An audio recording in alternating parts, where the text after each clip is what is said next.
Le 23 avril 2019, les ouvriers de la mairie de Grenoble découvrent une boîte métallique scellée dans un mur depuis plus de 20 ans. À l'intérieur, le carnet de notes de Jean-Luc Garnier, journaliste disparu en octobre 1998. La dernière page s'arrête brutalement au milieu d'une phrase avec une tache brune qui fait frémir les enquêteurs. Ce sang séché va relancer l'une des affaires les plus troublantes de l'Isère et révéler un secret enfoui. L'automne 1998 marque une époque charnière pour la presse française. Internet commence à transformer l'information, mais les journaux locaux restent les gardiens de la démocratie de proximité. À Lyon Soir, Jean-Luc Garnier incarne cette tradition. À 38 ans, ce reporter d'investigation passionné fouille depuis des mois dans les marchés publics de l'agglomération grenobloise.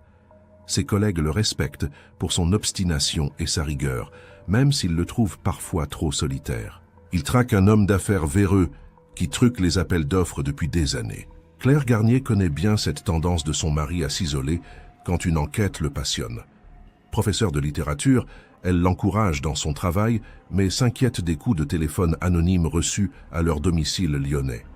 Des voix graves qui raccrochent dès qu'elle répond, ou qui murmurent des menaces floues. Jean-Luc minimise ses intimidations, persuadé qu'elle confirme qu'il touche au but. Il ne sait pas qu'il lui reste moins d'une semaine à vivre face au réseau qu'il traque. Le 14 octobre 1998, Jean-Luc rentre chez lui avec une excitation inhabituelle. Il confie à Claire qu'il a mis la main sur quelque chose d'explosif dans les archives de la mairie de Grenoble. Des documents qui pourraient faire tomber des têtes importantes. Il ne peut pas encore tout révéler, mais promet que son prochain article fera sensation. Claire remarque une lueur étrange dans son regard, un mélange de fierté et d'inquiétude qui ne la quitte plus depuis cette soirée troublante. Le lendemain matin, Jean-Luc quitte leur appartement avec sa sacoche habituelle et ses clés de voiture. Il doit retrouver une source à Chambéry pour finaliser son enquête. Claire le regarde partir depuis la fenêtre de leur cuisine comme tant de fois auparavant. Elle ne peut pas imaginer que ce baiser d'au revoir sera le dernier. Jean-Luc Garnier ne rentrera jamais de ce rendez-vous mystérieux, laissant derrière lui une épouse inconsolable et une enquête qui bouleversera la région entière. Les premiers jours qui suivent sa disparition plongent la rédaction de Lyon Soir dans l'incompréhension totale. Personne ne connaît l'identité de cette source que Jean-Luc devait rencontrer. Ses notes de travail ne mentionnent qu'un mystérieux informateur X et un rendez-vous fixé pour 15 heures au parking de la gare de Chambéry. La gendarmerie lance immédiatement des recherches, mais la voiture du journaliste semble s'être volatilisée avec lui dans la nature alpine sauvage. Cette disparition va marquer le début d'une des enquêtes les plus troublantes de France.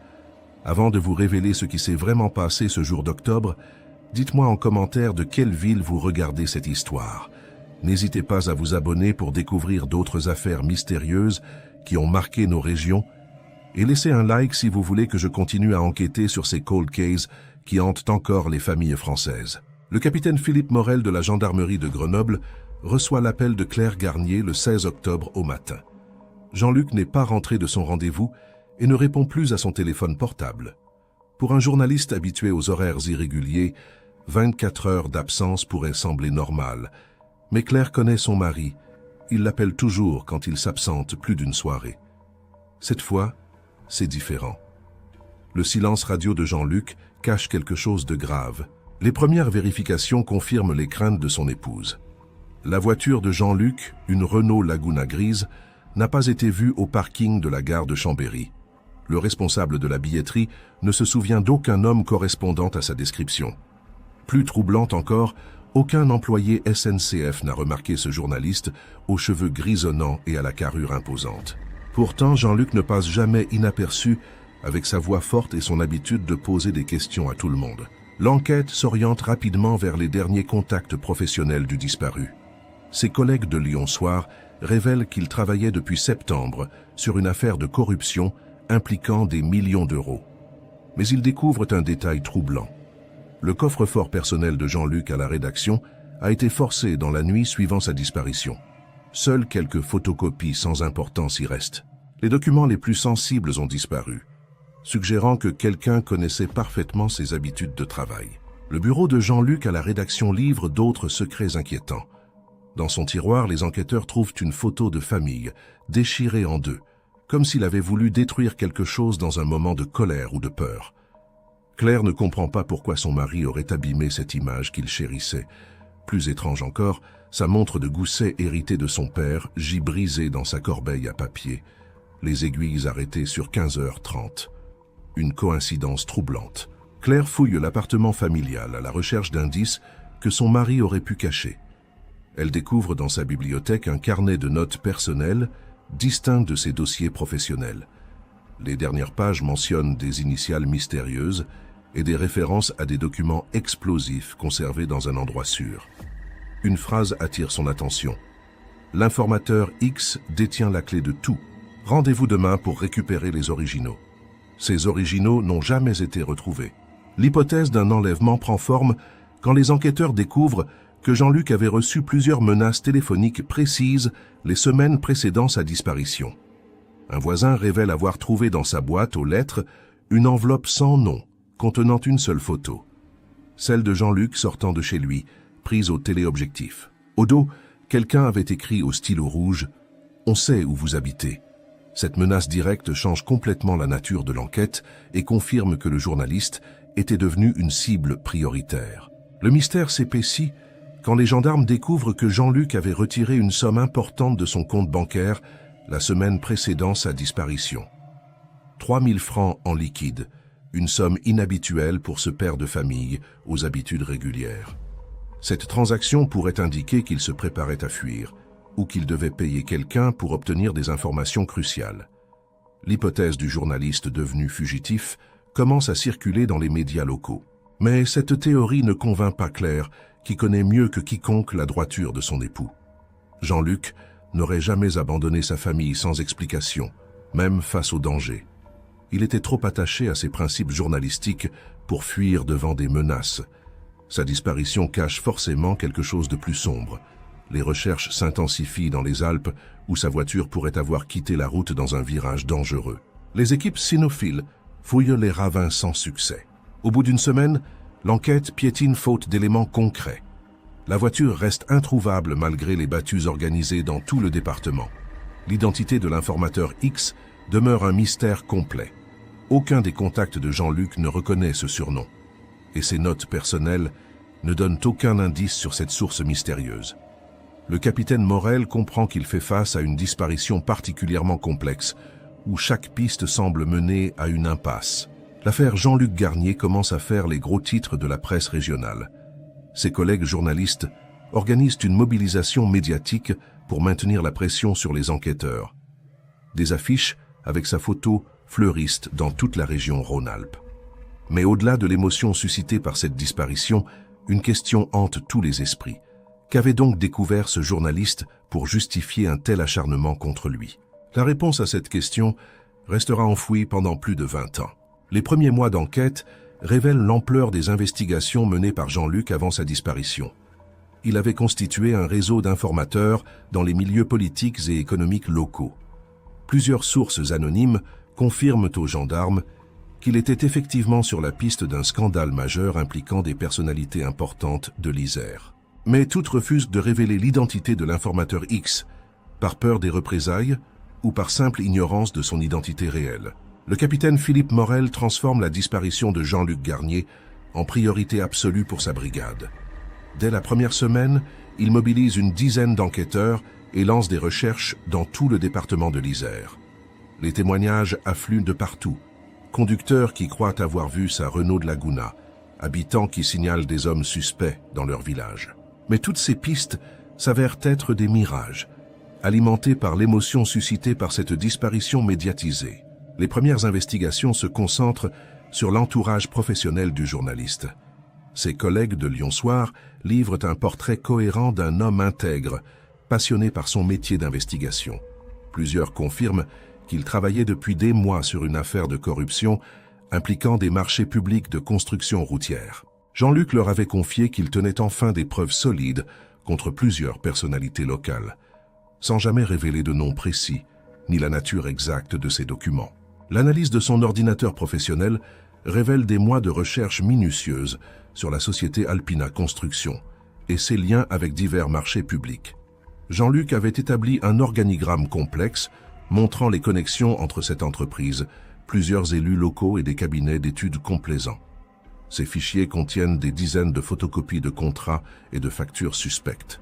Mais il manque l'élément décisif, les documents originaux qu'il prétendait avoir découverts dans les archives municipales de Grenoble. La fouille de son domicile lyonnais apporte quelques éléments supplémentaires.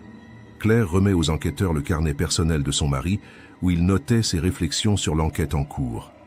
Les dernières pages mentionnent un mystérieux dossier avalanche et font référence à des preuves cachées depuis 1995. Jean-Luc semblait persuadé que la corruption qu'il investiguait avait des racines plus anciennes et plus profondes que prévu. Il avait rendez-vous avec son informateur X pour récupérer ces fameuses preuves le jour de sa disparition. Les recherches sur le terrain s'intensifient autour de Chambéry et des axes routiers menant vers Grenoble. Les gendarmes vérifient tous les hôtels, restaurants et stations-service de la région. Personne ne se souvient d'avoir vu Jean-Luc le 15 octobre 1998. Sa voiture semble s'être volatilisée entre Lyon et Chambéry, sur un trajet qu'il connaissait pourtant parfaitement. Cette absence totale de traces laisse supposer soit un accident dans une zone isolée, soit un enlèvement planifié avec une précision redoutable. L'enquête sur les personnalités citées dans les dossiers de Jean-Luc commence par Marc Delattre, député de l'Isère depuis 1993. Cet homme politique influent a effectivement soutenu plusieurs projets de construction routière dans sa circonscription. Ses déclarations de patrimoine ne révèlent rien d'anormal et il dispose d'alibis solides pour la journée de la disparition. Interrogé sous le régime de l'audition libre, il nie toute implication dans cette affaire et affirme ne pas connaître personnellement Jean-Luc Garnier. Alpina Construction fait également l'objet d'une surveillance discrète. Cette entreprise familiale, dirigée par les frères Bertrand, emploie une cinquantaine de salariés et réalise un chiffre d'affaires conséquent sur les marchés publics régionaux. Ses dirigeants acceptent de recevoir les enquêteurs et nient catégoriquement toute irrégularité dans l'attribution de leurs contrats. Ils fournissent tous les documents demandés et semblent coopérer pleinement avec l'enquête, ce qui déstabilise les gendarmes qui s'attendaient à plus de résistance. Parallèlement, les investigations techniques se multiplient.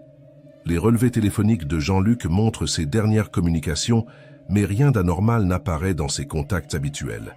Sa carte bancaire n'a pas été utilisée depuis le matin de sa disparition. Son téléphone portable, un modèle récent pour l'époque, a émis son dernier signal vers 14h30 dans la région de Chambéry, près de la gare. Après cette heure, plus aucune trace électronique du journaliste disparu. Les premières semaines d'enquête révèlent également que Jean-Luc entretenait des relations tendues avec certains de ses confrères. Sa dernière enquête sur la corruption locale avait créé des remous dans la profession journalistique régionale.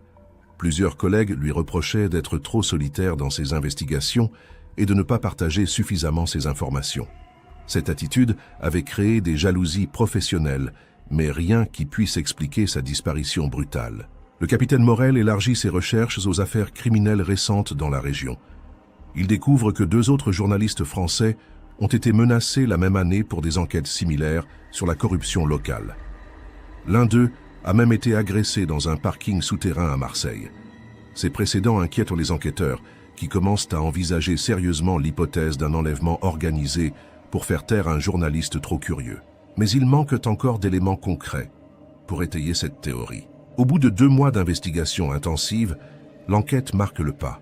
Toutes les pistes explorées se sont révélées infructueuses. La voiture de Jean-Luc demeure introuvable malgré des recherches étendues dans les Alpes. Son informateur mystérieux n'a jamais refait surface. Les personnalités citées dans ces dossiers ont fourni des alibis crédibles. Le capitaine Morel comprend qu'il fait face à une affaire exceptionnellement complexe, où la vérité semble protégée par un mur de silence particulièrement efficace et troublant. L'année 1999 s'ouvre sur une enquête au point mort qui frustre profondément les enquêteurs. Le capitaine Morel a épuisé toutes les pistes traditionnelles sans obtenir le moindre résultat tangible. La famille de Jean-Luc Garnier commence à perdre espoir, même si Claire refuse d'abandonner. Elle harcèle régulièrement la gendarmerie pour connaître les avancées de l'enquête, mais les réponses se font de plus en plus évasives. L'affaire risque de rejoindre la longue liste des cold cases français si aucun élément nouveau n'apparaît rapidement.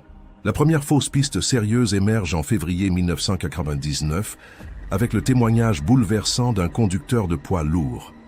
Cet homme affirme avoir vu Jean-Luc vivant dans une station-service près de Marseille, amaigri et l'air apeuré.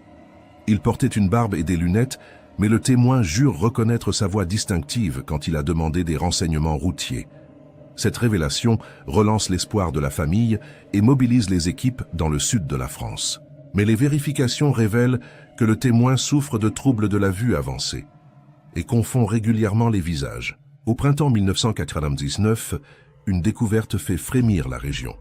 Un berger trouve dans un ravin isolé des Alpes un portefeuille contenant les papiers de Jean-Luc Garnier, mais aussi un élément troublant, une microcassette de dictaphone soigneusement emballée dans du plastique étanche. Les enquêteurs s'interrogent sur le contenu de cet enregistrement qui pourrait livrer les derniers mots du journaliste. L'analyse révèle une conversation fragmentaire où Jean-Luc évoque des preuves explosives et mentionne un nom indistinct. Cette découverte suggère qu'il documentait secrètement ses dernières investigations avant de disparaître. L'automne voit naître une théorie qui divise l'opinion publique. Plusieurs témoins indépendants affirment avoir reçu des appels téléphoniques de Jean-Luc lui-même, plusieurs mois après sa disparition. Une voix qu'ils reconnaissent formellement, qui murmure rapidement « Je vais bien, je ne peux pas rentrer, dites à Claire que je l'aime ». Ces appels durent moins de 10 secondes et proviennent de cabines téléphoniques différentes. L'analyse technique ne permet pas de confirmer formellement l'identité du correspondant, mais ces témoignages troublants relancent l'hypothèse d'une fuite volontaire organisée par le journaliste lui-même. Le passage à l'an 2000 coïncide avec un regain d'intérêt médiatique pour l'affaire. Plusieurs magazines nationaux consacrent des dossiers à cette disparition mystérieuse qui interroge sur la liberté de la presse en France. Ces articles attirent de nouveaux témoignages, mais tous se révèlent être des affabulations ou des règlements de compte personnels. L'enquête officielle commence à subir la pression de fausses pistes qui mobilisent inutilement les moyens humains et techniques de la gendarmerie iséroise déjà surchargée. La frustration atteint son comble quand les enquêteurs découvrent que plusieurs documents importants de l'enquête de Jean-Luc ont mystérieusement disparu des archives municipales de Grenoble. Les employés de la mairie affirment ne rien savoir de cette disparition, mais le timing semble trop parfait pour être fortuit. Ces documents contenaient peut-être les preuves que recherchait le journaliste. Leur destruction volontaire suggère que certaines personnes ont tout intérêt à faire disparaître les traces de cette affaire de corruption qui dérange manifestement. En 2001, une nouvelle théorie prend forme autour des liens supposés entre Jean-Luc et des réseaux criminels internationaux. Certains éléments de son enquête touchaient à des contrats européens et à des entreprises aux connexions troubles. Cette piste internationale complique encore l'enquête, car elle implique des zones d'ombre inaccessibles aux gendarmes départementaux. Le capitaine Morel se heurte à des refus polis mais fermes quand il tente d'explorer cette voie d'investigation qui dépasse ses compétences territoriales et ses moyens techniques. L'enquête révèle également que Jean-Luc entretenait une correspondance suivie avec plusieurs journalistes européens spécialisés dans l'investigation sur la corruption. Ces échanges suggèrent qu'il participait à un réseau international de lutte contre les trafics d'influence dans les marchés publics. Cette dimension européenne de ses activités ouvre de nouvelles perspectives, mais elle dilue aussi les responsabilités et complique la recherche de témoins ou de preuves dans plusieurs pays étrangers où la coopération judiciaire reste limitée et bureaucratique. Les années passent sans apporter d'éclaircissement à cette disparition qui devient emblématique des dangers encourus par les journalistes d'investigation en France. Claire Garnier vieillit dans l'attente d'une vérité qui semble s'éloigner chaque jour davantage. Elle refuse de l'affaire Jean-Luc Garnier, s'enlise progressivement dans les méandres administratifs et l'oubli médiatique. Seule sa veuve Claire maintient la pression sur les autorités, organisant chaque année une commémoration de sa disparition devant la mairie de Grenoble. Ces rassemblements rassemblent quelques journalistes solidaires et des défenseurs de la liberté de la presse, mais l'opinion publique se désintéresse progressivement de cette affaire sans rebondissement spectaculaire. Le temps joue contre la vérité dans cette enquête qui semble condamnée à rester à jamais inachevée. Faire établir un certificat de décès pour son mari, espérant toujours qu'il réapparaîtra un jour, avec une explication rationnelle à cette absence prolongée. Cette obstination touchante illustre la difficulté des familles à faire le deuil d'un proche disparu sans corps ni explication satisfaisante. En 2002, le capitaine Morel prend sa retraite sans avoir élucidé cette affaire qui l'a hanté pendant 4 ans. Son successeur hérite d'un dossier volumineux mais stérile, rempli de pistes avortées et de témoignages contradictoires. L'enquête officielle se résume désormais à quelques vérifications ponctuelles et à la gestion des témoignages sporadiques qui continuent d'affluer. Jean-Luc Garnier rejoint la cohorte des disparus français, dont le mystère résiste aux efforts conjugués des enquêteurs et du temps qui passe inexorablement. Pendant toutes ces années d'investigation infructueuse, un détail continue d'intriguer les enquêteurs. Pourquoi Jean-Luc avait-il choisi le parking de la gare de Chambéry pour ce rendez-vous crucial? Ce lieu public mais discret suggère qu'il se méfiait de son informateur ou qu'il redoutait d'être suivi. Cette précaution révèle que le journaliste avait conscience du danger, mais qu'il a sous-estimé la détermination de ses adversaires. Ce choix de lieu témoigne de sa prudence, mais aussi de son courage professionnel face aux menaces qui pesaient sur lui. L'affaire Jean-Luc Garnier s'enlise progressivement dans les méandres administratifs et l'oubli médiatique. Seule sa veuve Claire maintient la pression sur les autorités, organisant chaque année une commémoration de sa disparition devant la mairie de Grenoble. Ces rassemblements rassemblent quelques journalistes solidaires et des défenseurs de la liberté de la presse, mais l'opinion publique se désintéresse progressivement de cette affaire sans rebondissement spectaculaire. Le temps joue contre la vérité dans cette enquête, qui semble condamnée à rester à jamais inachevée. Le 23 avril 2019, les ouvriers de l'entreprise Rénovation Plus entament les travaux de modernisation des sous-sols de la mairie de Grenoble. Cette opération s'inscrit dans un vaste programme de mise aux normes des bâtiments publics de la métropole alpine. Personne ne s'attend à ce que ces travaux de routine révèlent l'un des secrets les mieux gardés de la ville. L'équipe dirigée par le chef de chantier Bruno Maleret s'attaque à la démolition d'une cloison en béton installée dans les années 90 pour agrandir les archives municipales. Vers 10 heures du matin, le marteau-piqueur de l'ouvrier Patrick Lemoine heurte quelque chose de métallique derrière le mur. L'homme s'arrête net, intrigué par ce bruit inhabituel. En dégageant les gravats, il découvre une boîte en acier inoxydable, soigneusement scellée dans la maçonnerie. Cette trouvaille inattendue interrompt immédiatement les travaux. Bruno Maleret contacte la mairie pour signaler cette découverte qui pourrait contenir des documents administratifs importants ou des objets de valeur historique. Le responsable des services techniques de la mairie, Jean-Claude Moreau, se déplace rapidement sur le chantier. Il fait évacuer la zone et contacte les services de police municipale par précaution. La boîte, d'environ 30 cm de long sur 20 de large, porte des traces de corrosion mais semble étanche. Son poids suggère qu'elle contient des documents ou des objets légers. Personne parmi les employés municipaux les plus anciens ne se souvient de cette cache, qui pourrait dater de plusieurs décennies selon les premiers examens visuels. L'ouverture de la boîte s'effectue dans les locaux de la police municipale, en présence du maire adjoint chargé de la sécurité. À l'intérieur, les enquêteurs découvrent un ensemble de documents soigneusement protégés dans des pochettes plastiques étanches.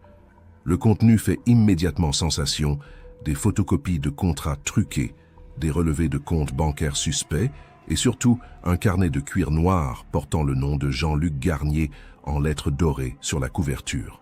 Cette découverte relance brutalement une enquête endormie depuis plus de 20 ans. Le carnet révèle les dernières semaines d'investigation du journaliste disparu. Ces notes manuscrites détaillent minutieusement le système de corruption qu'il avait mis au jour dans l'attribution des marchés publics grenoblois. Jean-Luc y décrit les liens financiers entre la société Alpina Construction, plusieurs élus locaux dont le député Marc Delattre et un réseau de cabinets d'études complaisants. Mais ce qui frappe le plus les enquêteurs, c'est la précision de ces informations et la qualité de ses sources, qui suggèrent qu'il avait infiltré le système de l'intérieur. Les dernières pages du carnet livrent des révélations bouleversantes.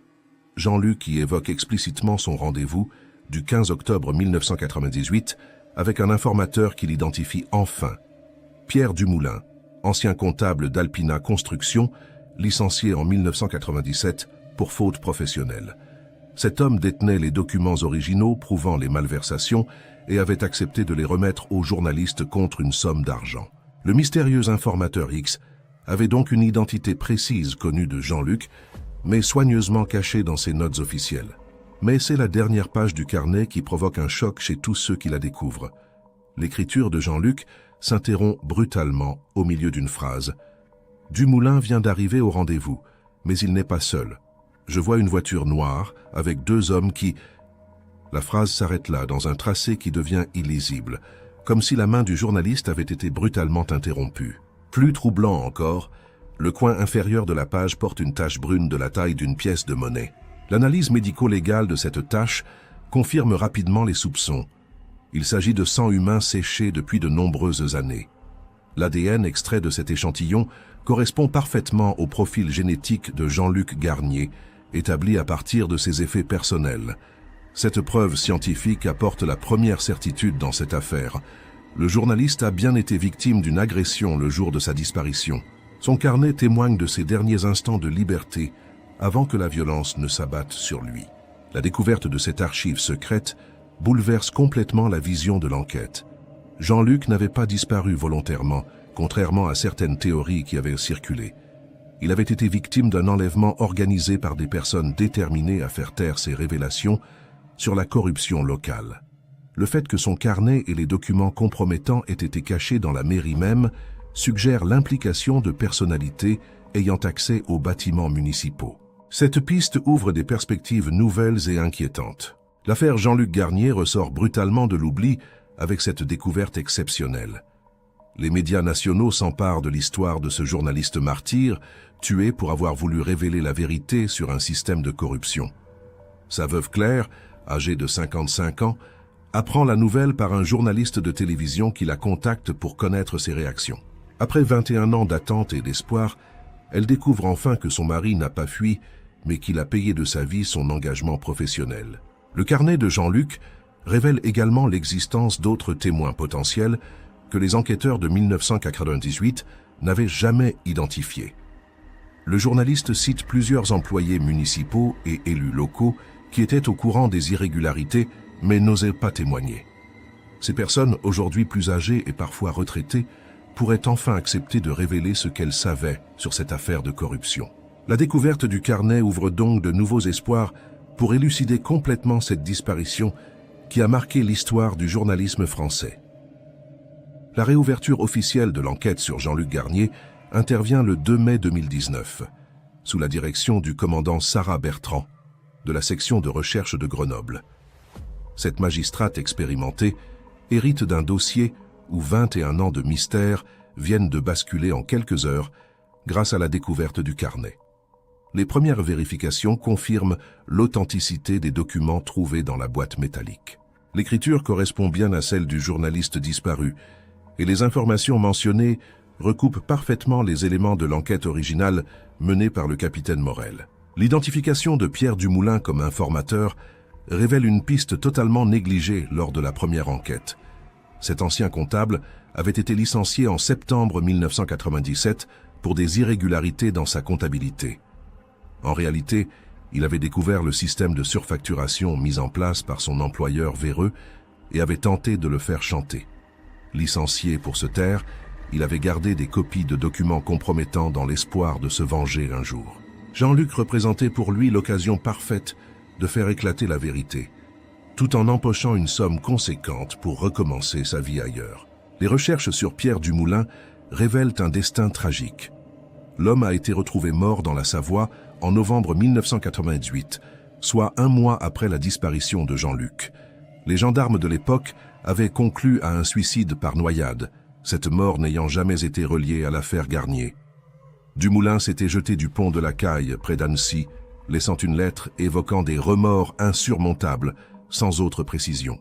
Cette coïncidence temporelle prend aujourd'hui une dimension particulièrement sinistre, qui relance complètement l'enquête sur les 2 décès. Le réexamen du dossier Dumoulin apporte des éléments glaçants. Sa voiture avait été retrouvée sur le parking du pont, mais les gendarmes découvrent aujourd'hui un détail négligé. Le rétroviseur intérieur était cassé et taché de sang. Plus troublant, son téléphone portable contenait un seul SMS envoyé 1 heure avant sa mort. Ils arrivent. Pardon pour tout.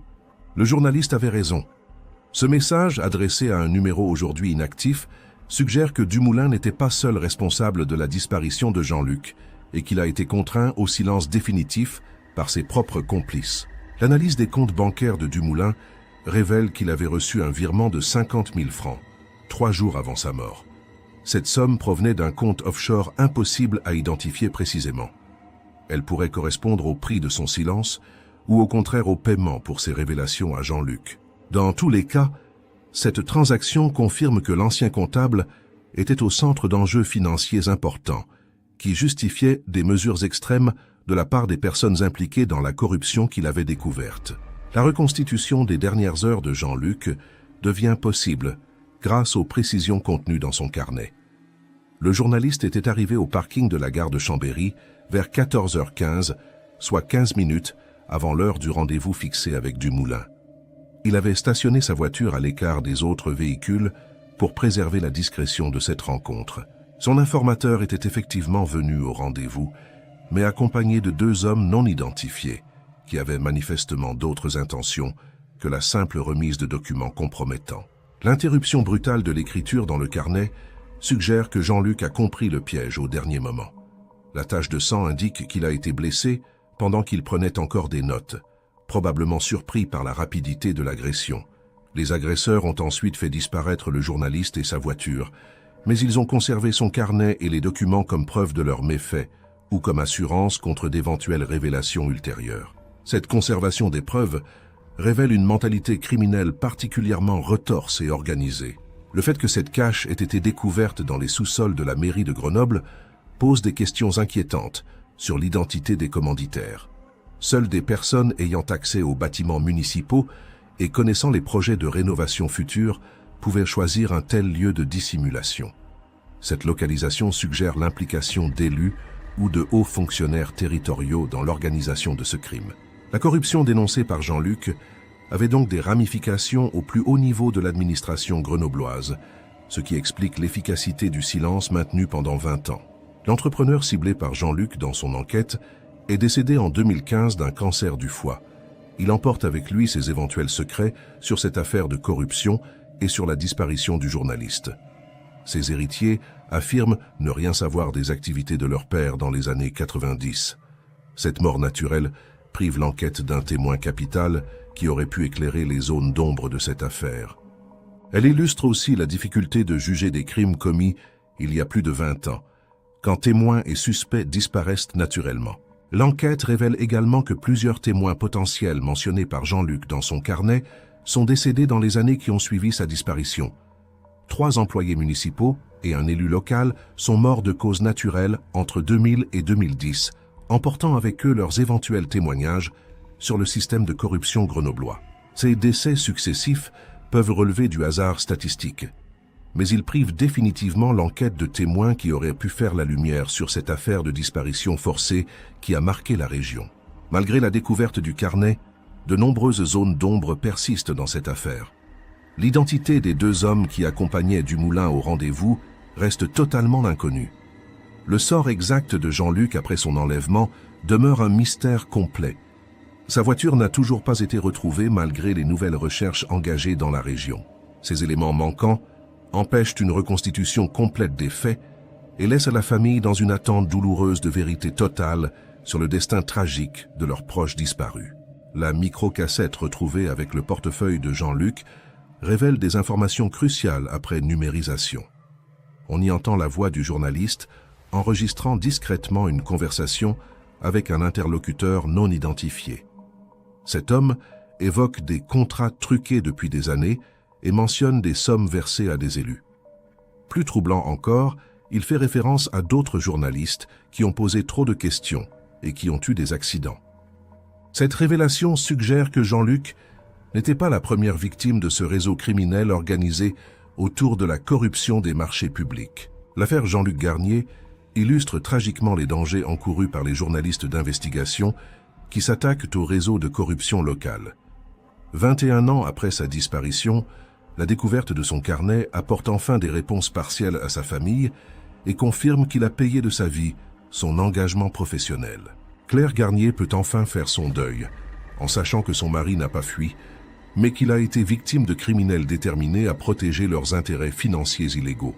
Mais cette révélation tardive soulève une question vertigineuse qui glacera le sang des enquêteurs. En examinant attentivement la dernière page du carnet sous microscope, les experts découvrent une phrase raturée avec acharnement dans la marge.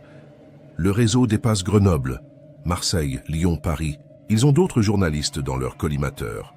Cette mention effacée suggère que Jean-Luc avait identifié un système criminel d'envergure nationale et que sa mort pourrait être liée à d'autres disparitions mystérieuses de journalistes français jamais élucidés. Un réseau fantôme qui continue peut-être d'opérer aujourd'hui. L'enquête se poursuit aujourd'hui avec des moyens techniques plus performants qu'en 1998. Mais le temps a effacé de nombreuses preuves et témoins. Les nouvelles générations d'enquêteurs tentent de percer ce mystère qui a marqué l'histoire du journalisme français, tandis que d'autres affaires similaires continuent de survenir dans nos régions. Mais la phrase raturée du carnet résonne encore. Combien d'autres Jean-Luc ce réseau a-t-il fait taire? Abonnez-vous pour ne rien manquer des révélations à venir. Et dites-moi en commentaire si, vous aussi, vous pensez que ce réseau opère encore aujourd'hui.